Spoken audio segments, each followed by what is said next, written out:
오랜만에 뵙죠? 얼마 만에 뵙죠? 더 오래된 거 아닌가? 그래요. 부흥사경회가 지난주에 있었어요. 우리 청년들이 몇 참석하지 못했지만 참석하신 청년들은 은혜가 될 줄로 믿고, 우리 성도들이 얼마나 은혜 가운데 있었는지 모르죠. 우리 산증인들은 몇 명 있어요. 심지어는 온라인으로 참여하신 분들도 너무 은혜가 됐다고 하면서 오늘 말씀을 전해주시더라고요. 근데 제가 눈에 밟히더라고요. 청년들이 이 자리에 있었으면 얼마나 좋을까. 청년들이 다 나와서 그 은혜들을 체험했으면 얼마나 더 좋을까. 막 이런 생각에서 제가 단추 좀 풀을게요. 밥을 너무 많이 먹었어요. 그래도 제가 집회 동안에 여러분들을 향한 기도를 끊임없이 했어요. 우리 청년들이 제발 살아나고, 청년들이 이제는 이른 비를 우리가 맞았으니까 오늘 성경에 나와 있는 것처럼 늦은 비를 우리가 맞게 해달라고.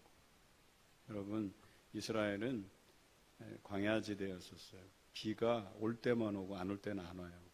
한 4월, 우리나라로 4월, 5월이면 비가 끝나요. 언제까지 비가 안 오냐? 11월 중순, 하순까지 비가 안 와요. 모든 땅이 다 메말라요. 그래서 있던 풀들도 다 사라지고 사막같이 돼요. 특히나 요단 동편, 그러니까 그 이스라엘 지형은 요단강, 위에서 아래로 흐르는 이 요단강을 중심으로 요단 서편, 요단 동편이라고 얘기해요.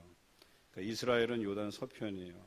요단 서편은 지중해, 왼쪽은 지중해를 끼고 있고, 그래도 비옥한 토지들이 좀 있기는 해요. 이스라엘 평야라 그래서 거기는 곡식이 많이 나요. 그러니까 전쟁이 나면 그 이스라엘 평야를 누가 점령하는지가 전쟁의 관건이에요. 그래서 남유다의 왕이, 요시아 왕이 그 무기또 지역, 그 이스라엘 평야 옆이 무기또라 그러는데 천혜의 요새예요. 거기를 점령하고 지키려다가 바벨론과 그 애굽의 싸움에서 거기서 죽게 되죠. 그만큼 거기가 비옥한 땅이긴 하지만, 그래도 아무튼간 요단 동편은 그나마 있는 물줄기가 맨 아래 세렛강, 그래서 요단강에서 동쪽으로 흐르는 강, 맨 밑에 세렛강, 중간에 아르논강, 그리고 맨 위에 야복강. 근데 세렛부터 말라요. 싹 다 없어져요. 제가 11월 중순에 성지순례를 갔는데 세렛강 싹 다 말라버리고, 그 다음에 아르논강이 얼마나 큰지 아세요? 산과 산이 이렇게 만나서 거기에 물이 흘러요. 그만큼 큰 강인데 거기도 싹 다 말라요. 그 맨 위에 야복강, 거기도 강폭이 한 30m에서 한 50m 되는 강폭이 말라요. 얼마만큼 마르느냐? 비 오기 전까지. 제가 성지순례 갔을 때 깜깜한 밤에 갑자기 내리래. 그 내렸더니 야복강이라고 건너가 보래. 이게 무슨 엉뚱한 소리가, 강을 어떻게 건너가나 했더니 쭉 내려와 보니까 시냇물이야. 그 시냇물을 꽁충 뛰어넘었더니 그 강을 걷는 거래. 그러니까 그 많은 강물이 다 마르고 시냇물로 졸졸졸 흐르는 정도까지 남게 돼요. 그때 비가 와요. 그러니까 하나님의 섭리라고 하는 게 그렇게 다 말라버린 그때 탁 비를 내려주시는데, 이때 내리는 비가 이른 비예요. 그게 뭐냐면 이제 곡식을 심을 때, 이 사람들은. 그래서 곡식을 심으면 거기에서 싹이 나야 되기 때문에 약간의 비가 내려요. 그러니까 소낙비 정도, 우리나라로 하면 봄비라고 하죠.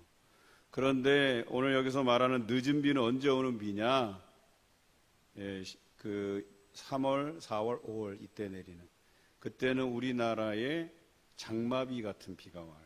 엄청나게 막 붓는 비가 나와요. 그런데 오늘 성경에 보니까 우리에게 땅을 적시는 늦은 비와 같이 우리에게 임하신다 그랬어요. 그래서 제가 오늘 우리 청년들을 축복하고 싶은 게, 이제 처음 우리가 예배를 조직하고 예배를 드렸잖아요. 이건 이른 비, 적은 비의 양을 맞았어요. 은혜의 단비예요. 그렇지만 이제 우리가 맞아야 될 비는 늦은 비, 장대 같은 비, 여름 장마비와 같은 비, 이쯤 되면 아멘도 막 나와야 되는데.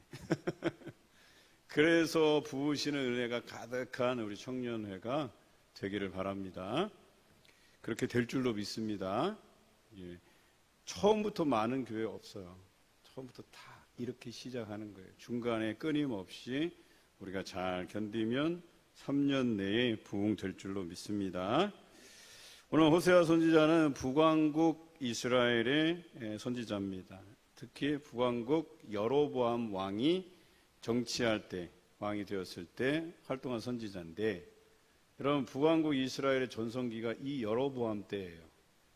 그러니까 전성이라고 얘기하는 것은 나라가 좀 부강하고 영토가 넓고 먹고 사는데 지장이 없고, 그러면 잘 사는 나라, 부강한 나라 이렇게 얘기하잖아요. 그런데 호세아가 활동하던 시대가 바로 여로보암 시대, 북이스라엘의 전성기 때였어요. 그런데 놀라운 것은 보통은 예언자라고 하면, 여러분들이 만약에 예언자다 그러면 우리나라 상황을 딱 보면 어떤 예언을 할 것 같아요? 잘 되고 있다, 잘 될 것이다, 이런 예언을 할 것 같아요. 보통은 우리가 예언한다고 하면 정세를 판단하게 돼 있어요. 그렇죠? 대통령이 정치를 잘 하는지, 또 경제가 잘 돌아가는지, 나라 모양이 잘 되어 가는지. 그런데 여로보암 시대 때는 겉으로 볼 때는 잘 돌아가는 때였었어요. 그런데 뜬금없이 호세아가 뭐라고 예언하냐면 이 나라가 망할 것이다 그랬어요.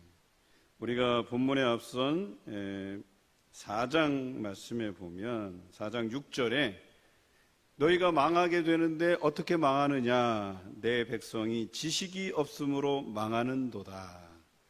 네가 지식을 버렸으니 나도 너를 버려 내 제사장이 되지 못하게 할 것이요, 네가 네 하나님의 율법을 잊었으니 나도 자녀들을 잊어버리리라 라고 말씀하세요. 여러분, 지식이 없는데 어떤 지식이에요? 따라해 봅시다. 하나님을 아는 지식. 더 크게, 하나님을 아는 지식. 하나님을 아는 지식이 없어서 망하게 된대요. 겉으로 볼 땐 잘 사는데, 나라가 튼튼한데, 이웃 나라에 꿀리지 않고 제법 우리가 좀 하는데, 그런데 망한대요. 근데 망하는 이유가 뭐예요? 하나님을 아는 지식이 없어서 망한대요. 사람이 없어서 망하는 것 아니에요. 돈이 없어 망하는 것 아니에요. 싸울 군사가 없어서 망하는 것 아니라는 거예요. 뭐가 없어서? 하나님을 아는 지식이 없어서 망한대요. 개인도 망하고 국가도 망하고 다 망하는 거예요. 가정도 망하고. 뭐가 없어서? 하나님을 아는 지식이 없어서. 이것은 오늘날도 동일하게 적용됩니다. 여러분 각자가 하나님을 아는 지식이 없으면 망하는 거예요. 믿음이 없으면 망하는 거예요. 사회에서 성공하면 뭐예요? 돈 많이 벌으면 뭐예요? 우리 집이 잘 살면 뭐예요? 부모님이 빽이 있으면 뭐예요?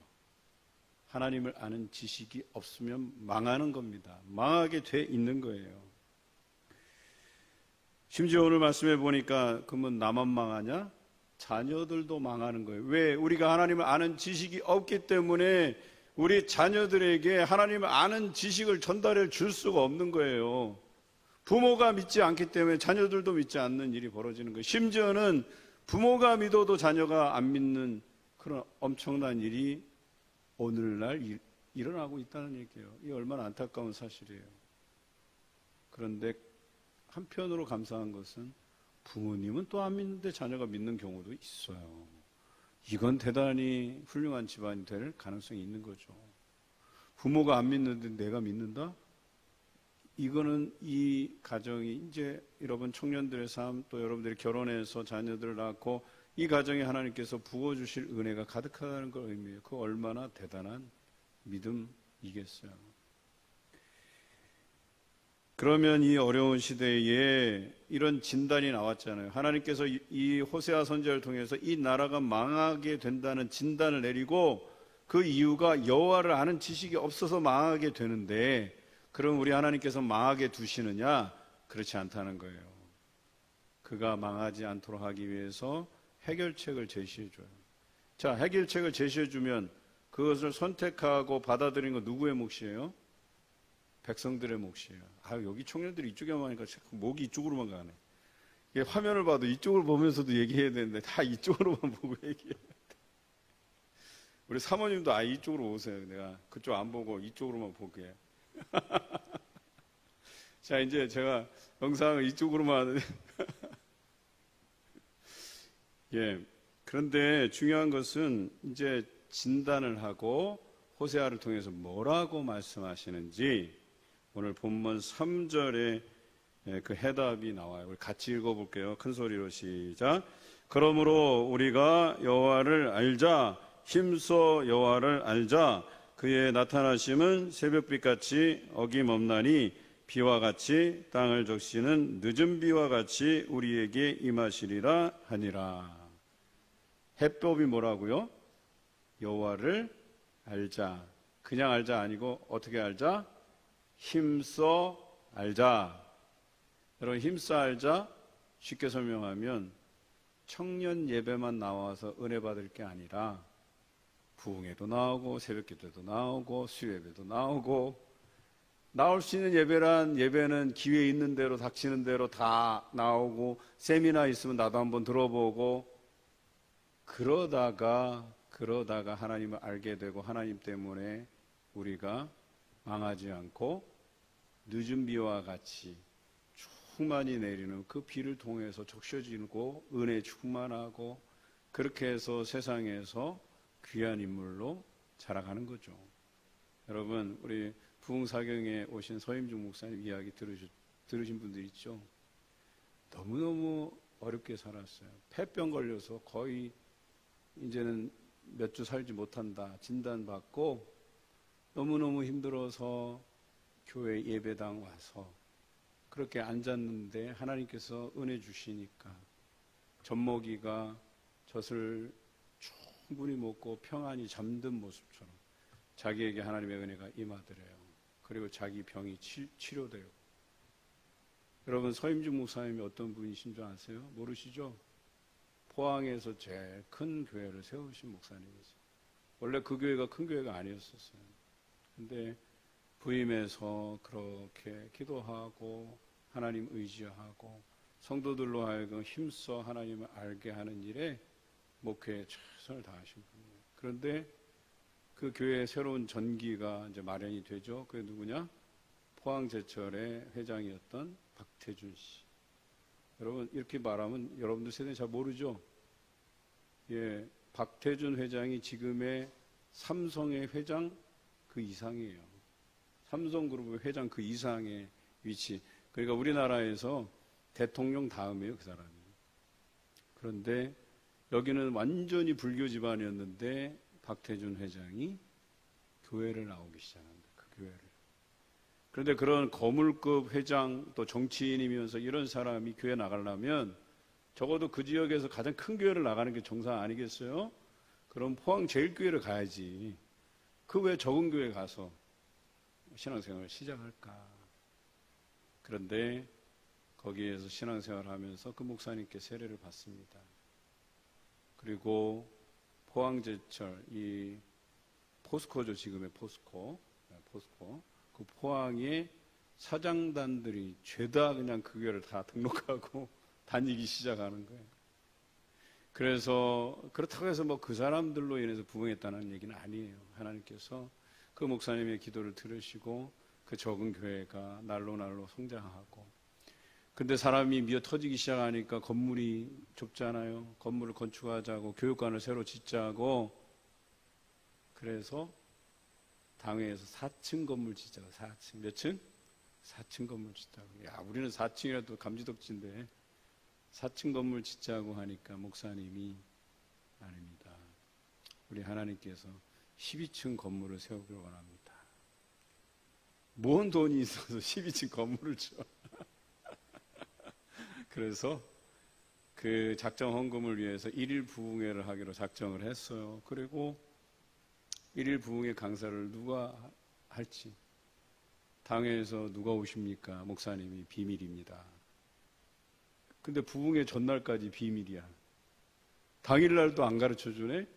강단에 올라갔는데 강사는 안 보이고 목사님이 이제 곧 강사님이 도착하셨습니다 하고 내려가더니 다시 자기가 들어 올라와서 일일 강사로 초빙된 서임중 목사입니다 소개하고 말씀을 막 전하는데 불이 임한 거예요. 불이 임하고 성도들 마음에 그 뜨거움이 막 임하는데, 그리고 교육관을 위해서 작정 헌금을 하는데 작정된 금액이 얼마인 줄 아세요? 73억. 놀라지도 않네. 여러분들 뭐 70억은 돈도 아닌가 보네. 하기야 뭐 하나님 믿는 사람에게 70억 돈도 아니지 뭐. 73억이 작정되고 12층 건물이 올라가. 그 이후로도 뭐 한 6, 7개 건물을 더 막 세우고 어마어마한 교회가 됐어요.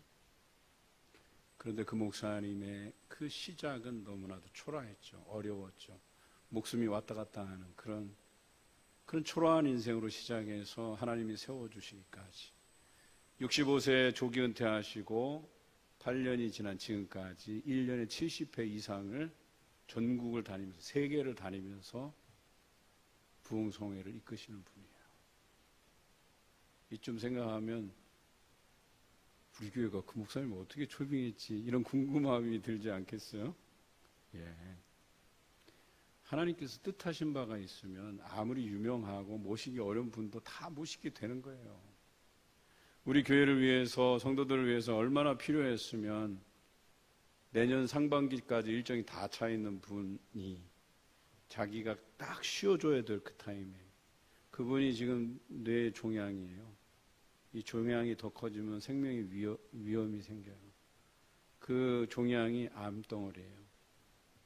그래서 하나님께서 그걸 다 크지 않게 늦춰주시고 지금까지 사역을 하고 계시는 것 같아요. 그러니까 그분 말씀하시는 것 자체가 다 유언이에요. 언제 돌아가실지 몰라요. 그런데 그 내년 상반기까지 스케줄이 없던 분이, 그리고 중간중간에 자기가 건강을 위해서 쉬어줘야 되는 그 날짜에 우리 교회에 오시게 된 거예요. 그리고 그 일정 때문에 뒤에 있던 동남아시아 7개국 순방 일정을 취소시켜 버렸어요. 거기에 본인이 체재비로 낸 돈이 800만 원. 그 800만 원은 방파선교회 선교 헌금으로 돌렸어요. 그냥 내주셨어요. 그리고 우리 교회를 위해서 방문하시고 그렇게 은혜로운 말씀을 전한 것이죠. 여러분, 근데 강조하는 건 그분이 딱 한마디였었어요. 말씀에 답이 있다. 말씀에 답이 있다. 그러면 순종의 역사가 일어난다. 이렇게 말씀하셨어요. 집회 내내 설명하셨어요. 집회 내내. 그런데 말씀에 답이 있다는 이야기는 나를 내려놓는 작업이에요. 내가 생각하는 것, 내 계산, 내 재주, 내가 가진 모든 것들, 이거 의지 않고 다 내려놓고 내가 하나님만 의지하고 나가야 되지 라고 하는 이 믿음을 가지는 것인데, 그게 말씀에 해답이 있다는 얘기인데, 어떻게 하나님을 의지할 수 있느냐? 알아야 의지가 되지요. 뭐 모르는데, 우리 하나님 어떤 분이신데도 모르는데 우리 하나님 전능하신 분이신지 그것도 모르는데 어떻게 하나님을 전적으로 의지할 수 있겠어요? 지난번 소개해 드렸는지 모르겠어요. 우리 아내 사랑의 교회 한국 성기면 날 갔다가 노트북 당첨됐다는 거 말씀드렸죠? 못 들은 눈치야 또. 노트북 제가 필요하다고, 나 이거 성도들 성경 아카데미 진행을 해야 되는데 이 줌이 막 버벅거려. 내 노트북에서는 오래돼갖고. 그래서 제가 노트북 한 대 좀 사달라고.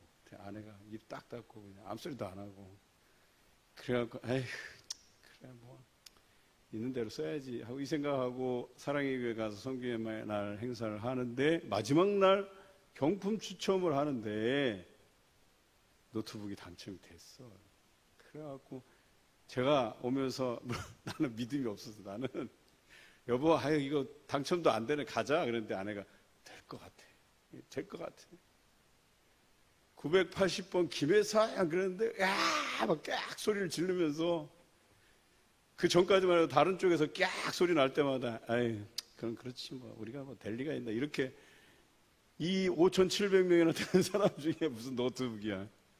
근데 그게 당첨이 되더라고. 그래서 오면서 저의 믿음 없음을 회개하면서 우리 하나님이 다 가지셨는데 그거 노트북 뭐 별거라고 그거 하나 주시지 않겠어요? 여러분, 우리 청년회 때 힘들고 어렵겠지만 또 경제적으로 좀 쪼들겠지만 여러분 그거 다 채우실 하나님을 의지하세요. 하나님이 다 채워주시는 거 그거 믿음 가지고 살아가는 거예요. 저도 젊었을 때 어렵게 자랐어요. 찢어지게까지는 아니어도 가난했어요. 차비 겨우겨우 받아서 시외로 왔다 갔다 버스 타고 학교 공부하러 다니고, 도시락도 내가 볼 때 다른 애들 뭐 소세지 반찬, 뭐 소고기 반찬 막 이런 거 싸울 때 나는 맨날 김치가 한 80% 90%고, 그래서 늘 이게 반찬 뚜껑 여는 것도 좀 부끄럽고 막 이랬던 그런 시절을 보냈어요. 그런데 지나고 보니까 하나님께서 다 채우시는 거예요. 제 동료 친구 목사들 공부하면서 빚 안 진 친구들이 없어요. 웬만하면 다 빚이 있어요. 뭐 수천만 원 빚 지는 애들도 있고, 유학 간다고 갔다가 있는 집 다 털리고 온 친구들도 있어요.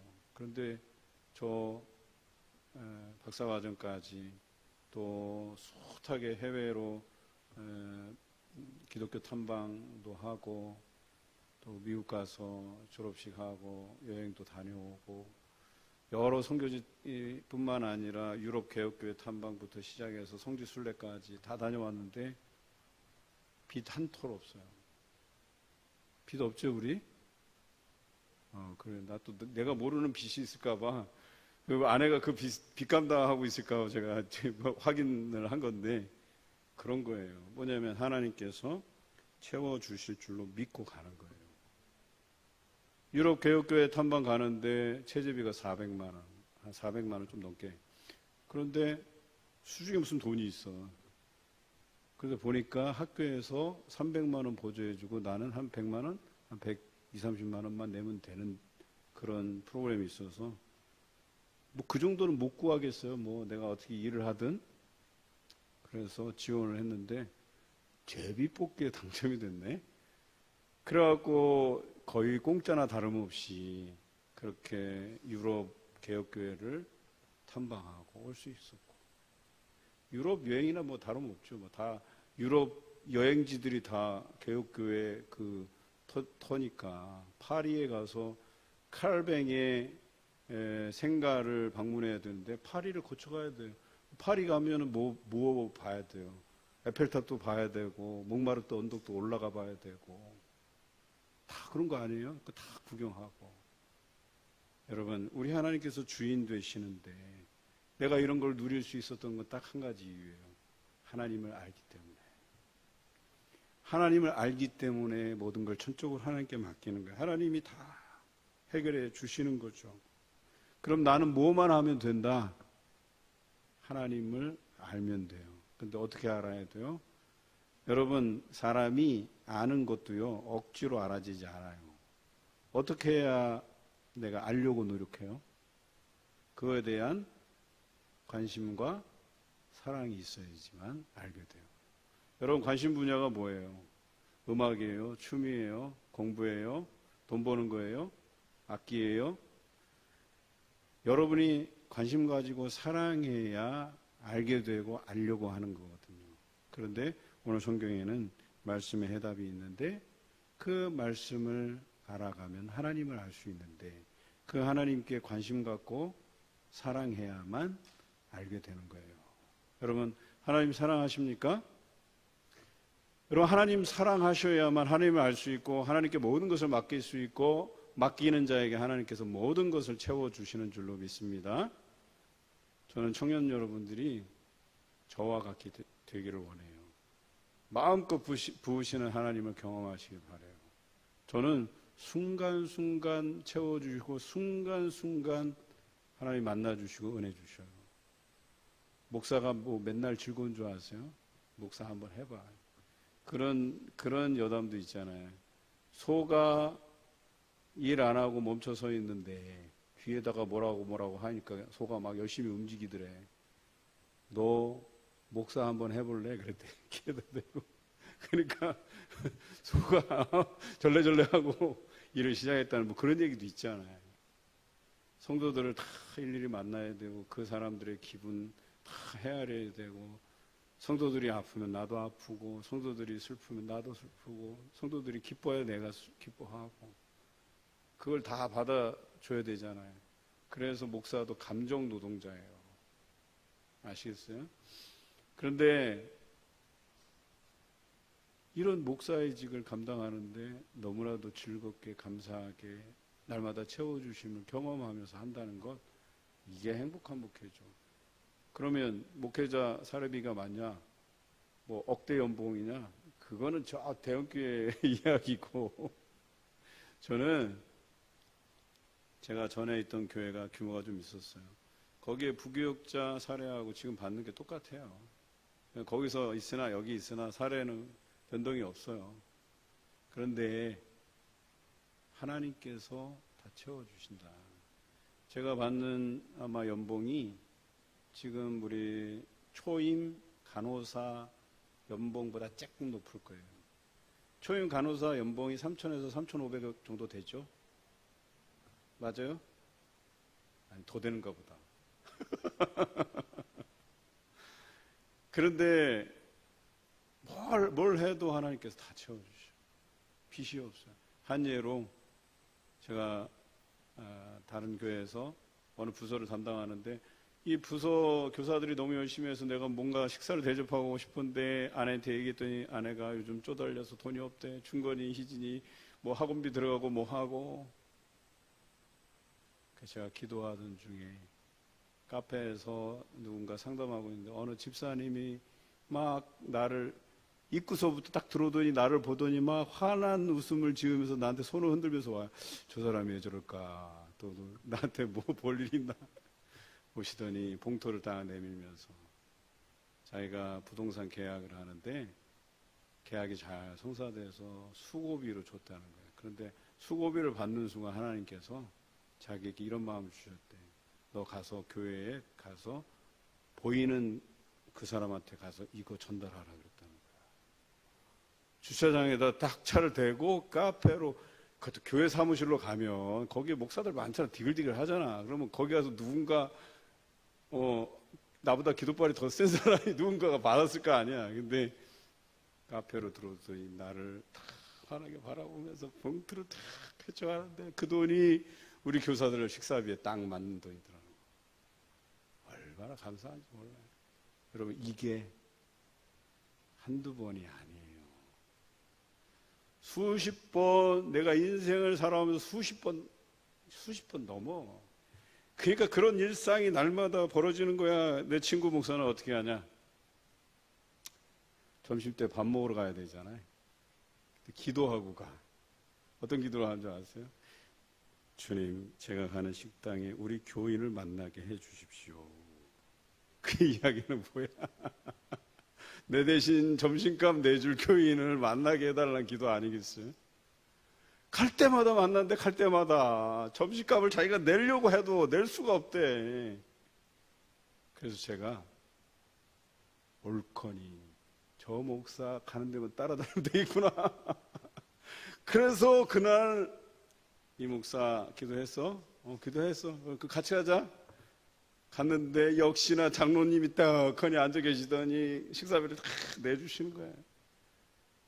이야, 참 신통방통하다 진짜. 어떻게 갈 때마다 그렇게 성도들이 식사값을 내주시는지. 여러분, 이거요, 이거 굉장히 하찮은 이야기지만 대단한 거기도 해요.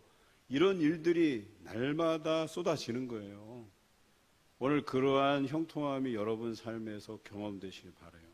대학 다니면서, 직장 다니면서, 여러분 가정에서, 여러분이 다니는 모든 곳에서 그런 삶이 막 쏟아지시길 바랍니다. 우리 충건이 얘기 한번 할게요. 충건이가 우리가 주는 용돈으로는 제가 노는 비용으로 다 못 써. 우리 돈으로. 용돈을 주면 진작에 바닥나고 지가 벌어서 써야 돼. 하여튼가. 그러니까 알바를 시작했어요. 편의점 알바를. 네?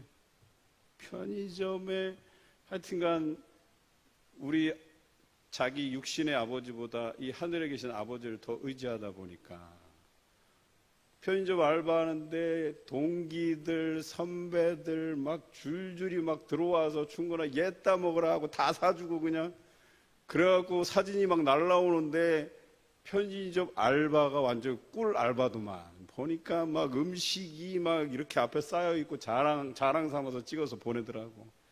그래서 내가 생각한 게 그래 육신의 아버지보다 우리 하늘에 계신 아버지가 더 낫지. 그런 거예요. 그게 답이야. 그게 답. 여러분 삶에서 하늘의 아버지를 알면 거기에 답이 있어요. 그 하나님께 의지하고 하나님 제가요 돈이 없는데 어느 분이 페이스북에 저랑 친구가 돼 있는 분이 아버지가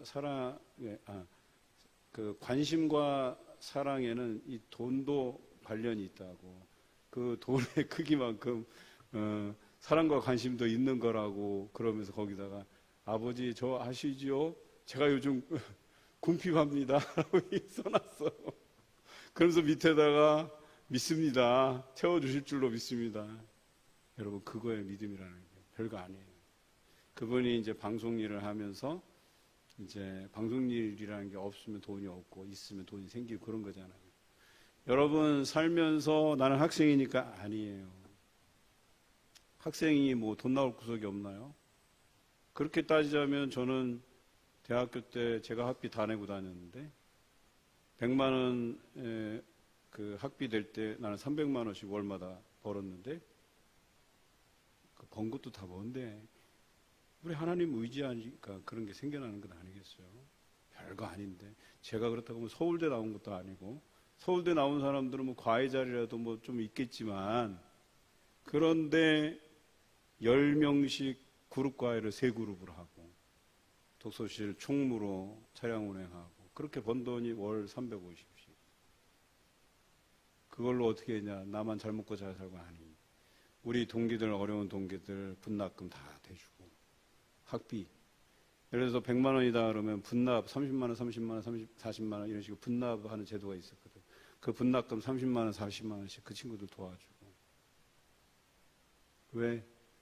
이게 내 돈이 아니기 때문에 우리 하나님께서 내게 주신 은혜니까 은혜를 나누고 베푸는 거지. 여러분 그러한 은혜가 여러분들에게 충만히 넘쳐나시길 바랍니다.